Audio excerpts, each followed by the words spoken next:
इंतखाबी निज़ाम को बाकायदा बनाने राह हमवार हो गई। रियासत के हर असम्बली हल्के में 10-20% फर्जी वोट होने के खदशात है। फहरिस्त राय दहिंदगान में एक वोटर के एक से ज्यादा नामों के अखराज के लिए मरकज ने वोटर लिस्ट को आधार कार्ड से मरबूत कराने अहकाम जारी किए हैं, जिससे फर्जी वोट के हज़फ होने के कवी इम्कान है। लेकिन इस फैसले पर सियासी जमातों को इतराज है, मगर इस अमल से इंतखाबी अमल शफाफ होने के इम्कान पैदा हो गए।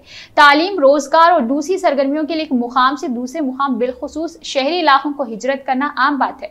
तेलंगाना के कई अजला से अवाम शहर हैदराबाद के अलावा दूसरे मुकामात को मुंतकिल हो गए। इसके अलावा भी पड़ोसी रियासतों आंध्र प्रदेश, कर्नाटक, महाराष्ट्र और दूसरी रियासतों से भी लोग हैदराबाद पहुंच रहे और यहाँ मुकीम है। जब भी वोटर लिस्ट में से नामों की इंदराज का मौका फराहम किया है तो लोग हैदराबाद के अलावा दीगर मुकामात पर नाम वोटर लिस्ट में दर्ज करा रहे या सियासी जमातों की जानिब से उनके नामों का इंदराज किया जा रहा। जबकि कवानीन पर यह है कि अगर नए नामों का इंदराज किया जा रहा, ऐसे वोटर्स की जिम्मेदारी है कि पहले वो जिन मुकामात पर मुहिम थे वहां वोटर लिस्ट से अपना नाम को खारिज कराए, लेकिन वोटर्स इस पर अमल नहीं कर रहे हैं। कॉर्पोरेशन, असेंबली और लोकसभा इंतखाबात में यहाँ हक राय दही से इस्तेफादा कर रहे, ग्राम पंचायत के इंतखाबात में आबाई गांव पहुंचकर वोट कर रहे।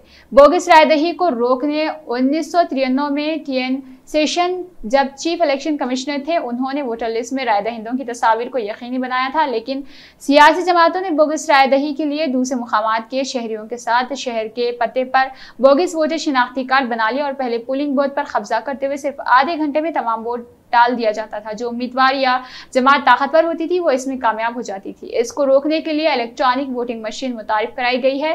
तमाम पहले आधे घंटे में तमाम वोट डाल दिए जाते थे। इलेक्ट्रॉनिक वोटिंग मशीन में एक बूथ में मौजूद 1000 वोट डालने के लिए कम से कम 4 घंटे दरकार होते हैं। ऐसे में पुलिस वहां पहुंचकर बोगस राय दही को रुकवाने में किसी कदर कामयाब हुई है। इसके बाद इलेक्ट्रॉनिक वोटिंग मशीन पर भी खदशात का इजहार किया गया।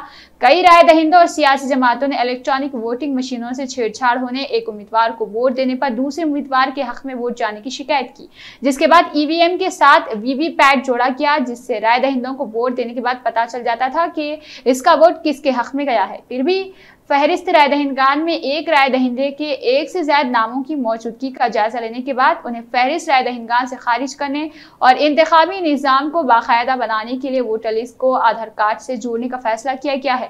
अगर इस फैसले पर मुनासिब अमलावरी होती है तो वोटर लिस्ट से बड़े पैमाने पर डुप्लीकेट नामों के अखराज का इम्कान है। इस मामले में पार्लियामेंट में मौजूद कवानीन में तरमीमात करने के बाद मरकजी हुकूमत ने नोटिफिकेशन जारी कर दिया।